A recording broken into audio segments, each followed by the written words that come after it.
So I'm not saying that the woman is a needed component for the Pharaoh to have his rightful place.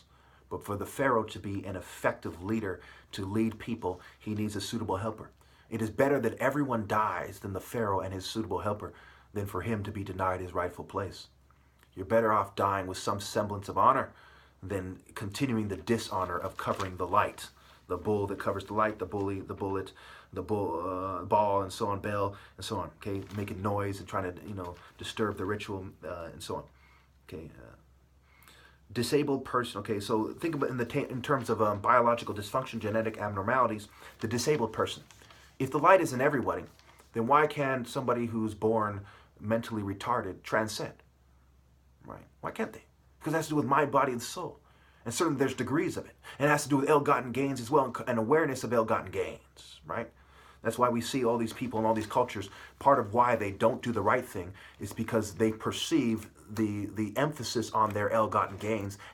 Would they create a culture that emphasizes true morality and truth?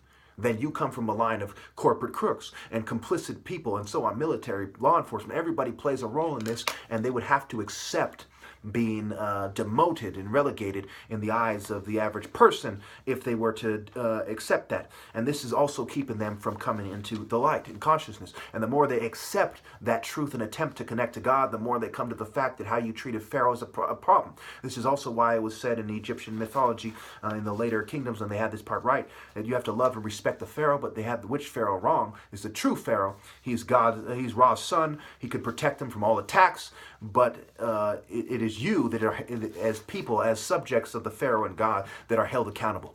Okay? This guy's going to heaven no matter what. He's chosen by God. He's going to heaven. Why wouldn't he behave in a moral fashion? What have you done to him to cause him to behave this way? And so it is with your subjects to a certain degree. No servant can be more good than their master, but they certainly can't be more evil. See how that works? What have you done to these people that that you've subjugated to get them to behave this way? What have you done to Pharaoh to get him to behave this way? I tell you the truth, there's nothing I can do wrong. It is my nature to do right. And if you submit to me, I will do right. I am the type of person that when people's lives are at stake, I do right even better. The more people submit to me, the more I put a focus on correct behavior and instruction. The more refined it becomes. Not like these cowards who have created this corrupt nation together. They've democratized the Pharaoh's power.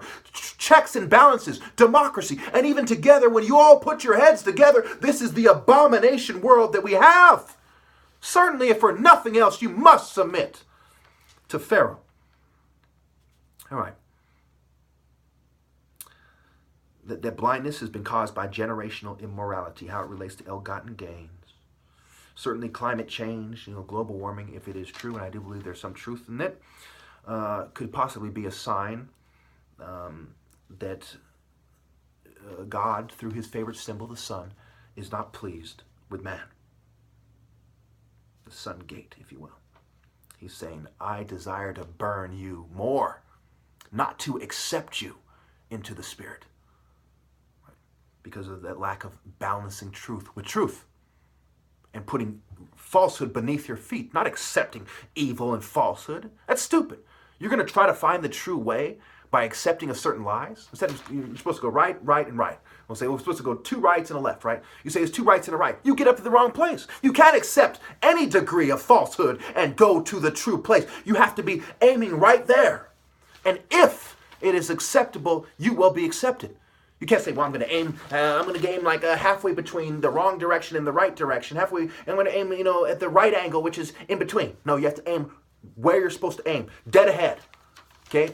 Straight up. Whatever the case may be. Stupid not to see it that way.